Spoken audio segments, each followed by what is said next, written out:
Mr. Chairman, if there's ever a time where our government becomes the sole arbiter of truth, then we've lost the United States. Twitter's become the virtual town square.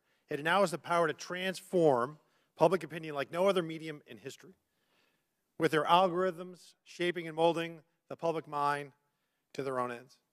Mr. Roth, to the best of your knowledge, what percentage of your colleagues when you worked at Twitter donated to Democratic causes or candidates in 2020? I don't know, sir. We have it here. It was 98.4% of Twitter employees gave to Democratic candidates or causes in the 2020 election cycle. And believe it or not, those numbers actually went up in the 2022 cycle to 99.7% of Twitter employees donating to Democratic candidates and causes. So clearly, Twitter as a whole had a political bias. Mr. Roth, do you personally think that you have a political bias, and did you have one when you worked at Twitter? A personal political bias? No, sir. You didn't. That's remarkable because it's pretty obvious you did have strong biases when you compared, ironically using Twitter, people that worked in the Trump White House to Nazis. They were good folks that you simply disagreed with politically in our representative republic, and you compared them to the most evil people on the planet that murdered 60 million people, or at least were responsible for those deaths. You think that was a little bit hyperbolic? Yes, I do. As I said, I regret the language. I agree with you. It was. And so your political opinion spilled over into censorship work at Twitter. I think your biases had consequences, which you intentionally expressed through your propaganda and censorship role at Twitter. Additionally, you may have collaborated with U.S. intelligence community regarding stories that you all didn't want the public to see. So namely, what we refer to as the Hunter Biden laptop story that ran in the New York Post. So I'll ask you, Mr. Roth, did you receive 10 confidential documents from Special Agent of the FBI, Elvis Chan, the night before the Hunter Biden laptop story ran? Yes. You did. See, because it's interesting, with the immediacy with which you all acted to censor the New York Post Hunter Biden laptop story seems to be very indicative of foreknowledge. And the story was seismic. And it was rushed to be suppressed, knowing full well it was not Russian disinformation, as some here said. It was truth that was denied the American voter. And the Media Research Center polled Democratic voters in 2020 swing states and found that 17% would have changed their vote if they had known the contents and evidence of the New York Post story. President Trump lost key states, Georgia, Pennsylvania, Arizona, and Wisconsin, by collectively just over 100,000 votes. And if this is accurate, this poll, 3.2 million votes could have swung. And he only needed a teeny fraction of those 3.2 million. That decision almost certainly changed the result of the 2020 presidential election. Did you have any idea the contents of the New York Post story, Mr. Roth? Only what I read in the New York Post that day. And then it was killed by Twitter, and the mainstream media followed. So I found this interesting. In 2019, candidate for President Joe Biden said, and I quote, "I have never spoken to my son about his overseas business dealings." And yet, the evidence in that story and on that laptop revealed that two of Hunter's Mexican business associates, Miguel Magnotti and Miguel Velasco, visited the White House in February 2014, and he was later photographed. Joe Biden was photographed with him in the White House. Also in October 2015, Hunter arranged a video conference with his dad, Joe Biden, the sitting vice president, and Carlos Slim, the Mexican billionaire. And then unbelievably in 2015, Hunter introduced his father, then vice president, to Vadym Pozharsky, an executive at the now infamous Burisma Holdings Company, where Hunter would later magically make millions as a board member despite having no experience whatsoever in the energy sector. Joe Biden lied. He created the firewall, and then he was exposed because of this story and other information. He lied to the American people, and Mr. Roth, you withheld information on the eve of a presidential election, and you protected that lie. And I hope for the sake of the country that men like you that do those things, men and women, never get to put in such power, in positions of power again. And Mr. Chairman, I'd also like to see if, I'd like to ask unanimous consent to enter into the record a tweet from Ranking Member Raskin. The tweet reads, "It's horrifying to see images of Border Patrol agents whipping Haitian refugees at the Texas border." Not exactly the feeling I get from Without objection. It's ordered. Thank you. The gentleman back. The gentleman yield. Yep. Oh, well, I just think that's misinformation, or at least it was a mistake, and Twitter left it up for a week, or not a week, a year, a full year. Gentleman yields. I yield. Mr. Baker, in top of page 2 in your written testimony, you said, I did not destroy or improperly suppress Whose time is this? any documents at Twitter regarding information important to the public dialogue. The way you worded that, it sounds like there is some Chairman, kind how of... much extra time is he going to get during this hearing?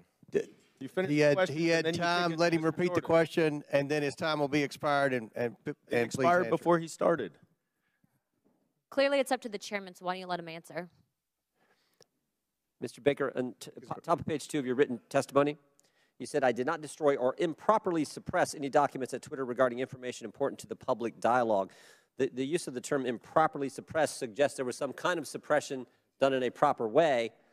I just want to know what that was, and is this referring to your work at Twitter when the Twitter files were first released just a few months ago? Unfortunately, sir, I think I'm constrained from answering that question any more fully than in my testimony because of attorney-client privilege. So unfortunately, I'm just going to have to leave it at that. I thought that's been waived. Not the privilege, not the privilege. The non-disclosure agreement, my understanding, has been waived, but not the attorney-client privilege. Understand. Gentlemen, time's expired. I do not have anything in writing to indicate that the Twitter has waived privilege with respect to that matter. Chair recognizes Ms. Crockett. Thank you, Mr. Chair. MAGA Republicans can't let go.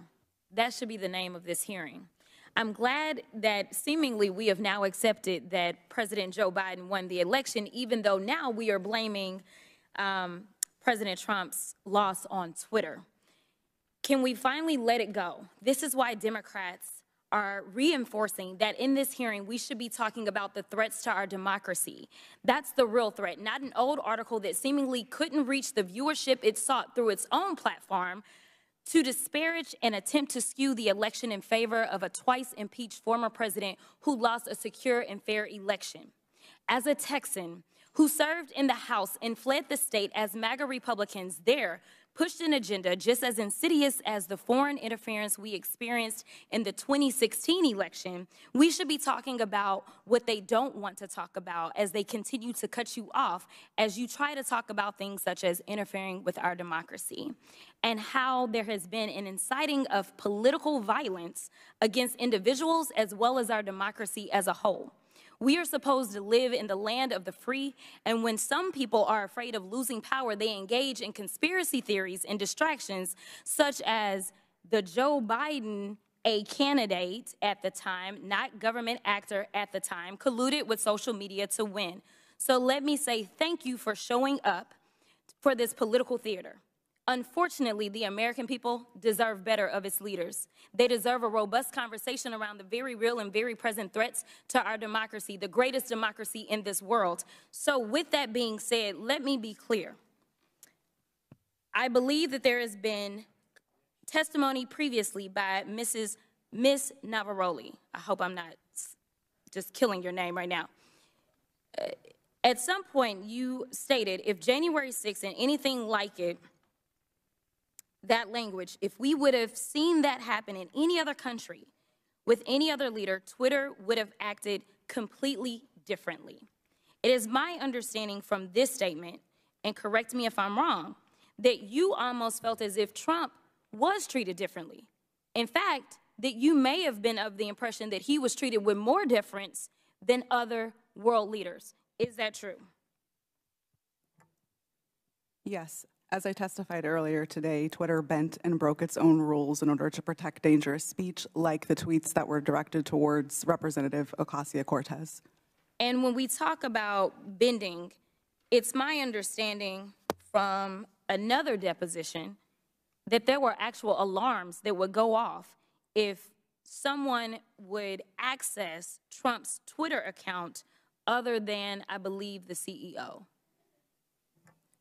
It was my understanding that alarms would ring within Twitter if the account was accessed outside of a select group of individuals who had access to that account.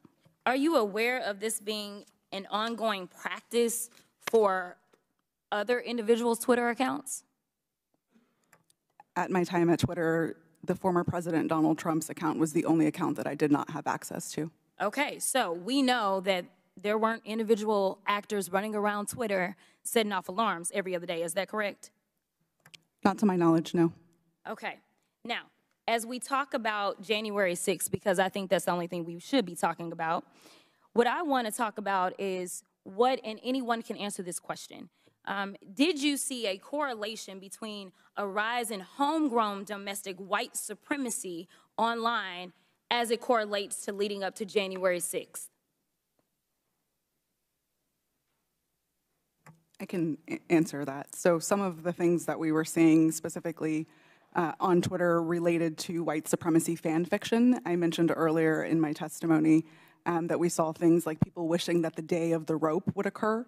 That comes from things like the Turner Diaries, which are, again, white supremacy fan fiction. You would also agree with me that it was clear that white extremists were seemingly triggered and activated to take action against our very democracy here at home by some of the activity that was going on Twitter, correct? Yes, I believe so. Now, just to make sure that we can summarize what we allegedly are here to talk about, you all would agree with me when I say that there was no physical damage or destruction to structures, limb, or life as it relates to this article, yet we do know that there was actual harm, physical harm, as well as destruction that occurred as a result of January 6th, correct? Yes, people died on January 6th. Thank you. With that, I'll yield the remainder of my time to Chairman Raskin, or Ranking Leader Raskin.